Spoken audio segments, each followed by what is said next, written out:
आप सबको सलाम। नीवा कर दें पहला कलमा जी। लूका तबीब की मार्फत यीशु मसीह की लिखी गई इंजील उसका 23 बाब और 34 आयत से पढ़ें। यीशु ने कहा, ए बाप, इनको मुआफ कर, क्योंकि ये जानते नहीं कि ये क्या करते हैं। आमीन।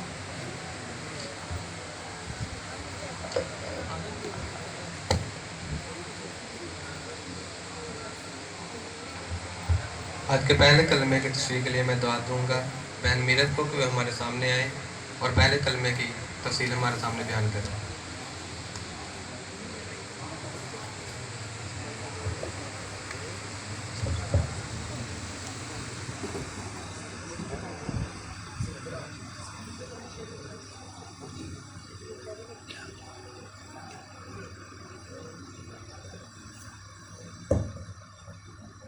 मसीह यीशु में आप सबको अस्सलाम। मुबारक जुमा के इस मौका पर मुझे जो कलमे की तशरीह करने का मौका मिला है वो है पहला, जिसके अल्फाज कुछ यूँ है, ऐ बाप, इनको माफ़ कर, क्योंकि ये जानते नहीं कि क्या करते हैं। खुदावंद यीशु मसीह के साथ लिखे कलमात को हम दो हिस्सों में तकसीम करते हैं। पहला, पहले से तीसरे कलमे तक दूसरों के लिए कलमात, चौथे कलमे से सातवें कलमे तक अपनी ज़ात के लिए कलमात। पहले कलमे में यीशु मसीह एक ठोस दलील के साथ अपने बाप से माफ़ी के लिए दरख्वास्त करता है। इस कलमे को हम तीन हिस्सों में तकसीम करते हैं। अल्फाज, पहला, ऐ बाप, मरहूम मुखत्तब, दूसरा, इनको माफ़ कर, दरख्वास्त, तीसरा, ये जानते नहीं कि क्या करते हैं, दलील। पहला पॉइंट, इस कलमे में हमें मोहब्बत की झलक नज़र आती है। खुदा की सिर्फ मोहब्बत है और मसीह खुदावन की दुनिया में आमद का मकसद इंसान का बचाव, निजात का पैगाम और कफ़ारा है। दुश्मनों के लिए मोहब्बत इस कदर थी कि फरमाया, ऐ बाप, इनको मुआफ़ कर, क्योंकि ये जानते नहीं कि क्या करते हैं। माफ़ी की दरख्वास्त में एक ज़बरदस्त दलील है कि दुश्मन लाइलम थे कि किस को मसलूब कर रहे हैं। इनके पास सिर्फ ये जवाब था कि इस मसीह मसलूब ने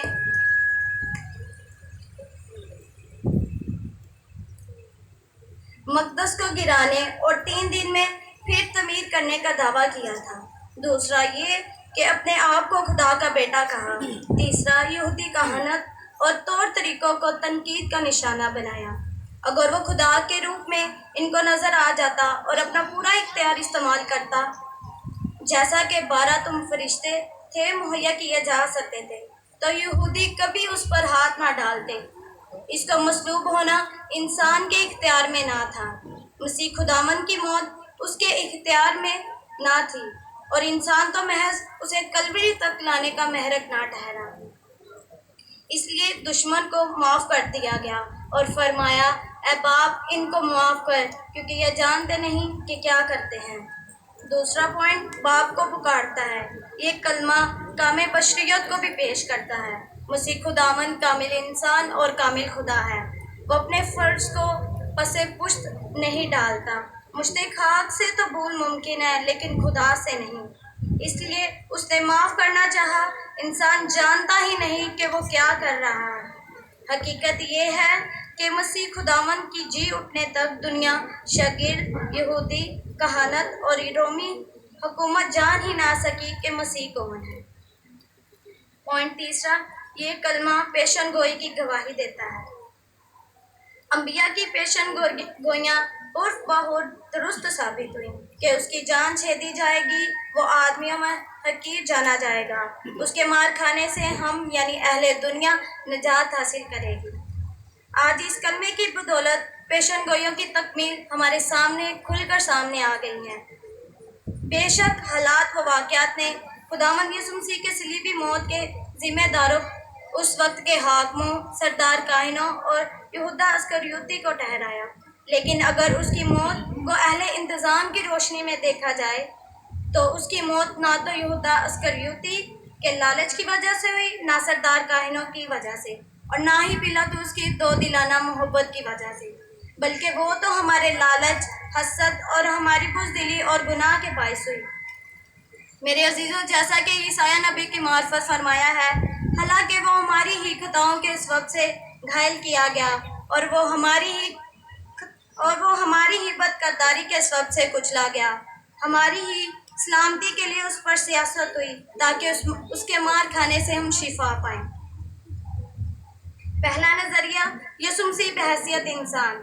صلیب پر خداوند یسوع مسیح بحیثیت انسان بنی نوع انسان کے کفارہ کے لیے صلیب پر لٹکایا گیا، کیونکہ وہ گناہ گار انسان کے لیے ضروری تھا کہ کوئی بے شخص گناہ اس کا عوض ہو کر صلیبی موت گوارا کرے، اور یہ کام صرف اور صرف مسیح یسوع کے قدرتی اقدس کی وجہ سے ہونا تھا، کیونکہ اس وقت وہ بحیثیت انسان صلیب پر لٹکایا گیا، اور وہ اس وقت باپ سے شفاعت کرتا ہے کہ اے باپ ان کو معاف کر، کیونکہ یہ جانتے نہیں کہ کیا کرتے ہیں.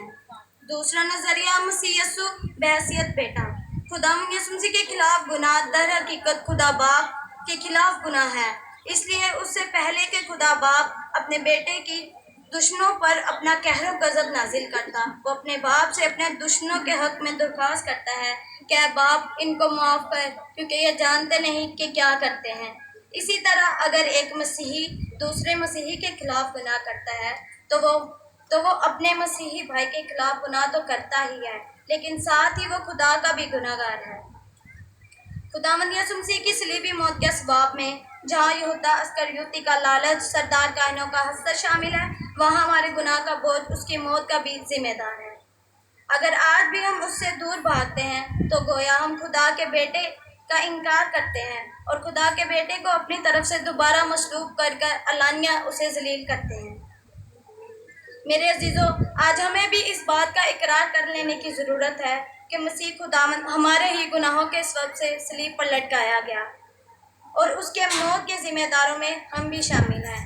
میرے عزیزو، ہمیں بھی چاہیے کہ اپنے گناہوں کا اقرار کریں تاکہ یسوع مسیح باپ سے ہماری شفاعت کرے اور ہمیں بھی اس بات کا موقع دے کہ اے باپ ان کو معاف کر، کیونکہ یہ جانتے نہیں کہ کیا کرتے ہیں.